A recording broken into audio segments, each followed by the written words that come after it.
السلام علیکم۔ ایسی 5 باتیں جو واقع بہت گہری حکمت بھری ہے، اللہ تعالیٰ کی قدرت اور حکمت پر مبنی کچھ دانشورانہ نکات جو قرآن اور سنت کی مجموعی تعلیمات سے ماخوذ کیے گئے ہیں۔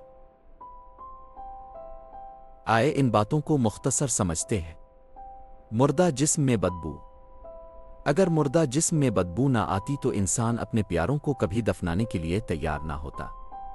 یہ اللہ کی حکمت کی ایک بڑی مثال ہے۔ بدبو انسان کو تدفین پر مجبور کرتی ہے تاکہ صفائی اور صحت کا ماحول محفوظ رہے۔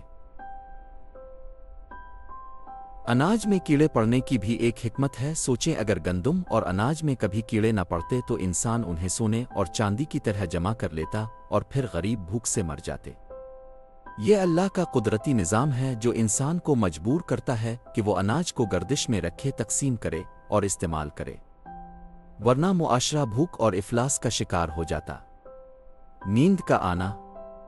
اگر نیند نہ آتی تو انسان تھکن سے پاگل ہو جاتا اور سکون کبھی نہ پا سکتا۔ اللہ نے نیند کو انسان کے لیے راحت کا ذریعہ بنایا ہے، سکون کا ذریعہ بنایا ہے اور جسمانی بحالی کا ذریعہ بنایا ہے۔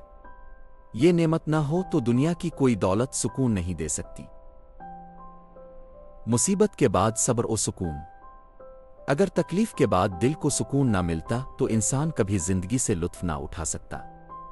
اللہ نے انسان کو ایسا دل دیا ہے جو وقت کے ساتھ صبر کرتا ہے، زخم بھول جاتا ہے اور نئی امید کے ساتھ جینے لگتا ہے۔ یہ بھی اللہ کی ایک بڑی نعمت ہے جو زندگی کو قابل برداشت بناتی ہے۔ دکھ کو وقت کے ساتھ کم کرنا۔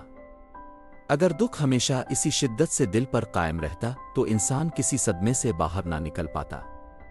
اللہ تعالیٰ نے دکھ کے ساتھ وقت کو جوڑ دیا ہے جو آہستہ آہستہ زخموں کو بھر دیتا ہے۔ یہی وجہ ہے کہ انسان زندگی میں آگے بڑھ پاتا ہے۔ تو تم اپنے پروردگار کی کون کون سی نعمتوں کو جھٹلاؤ گے؟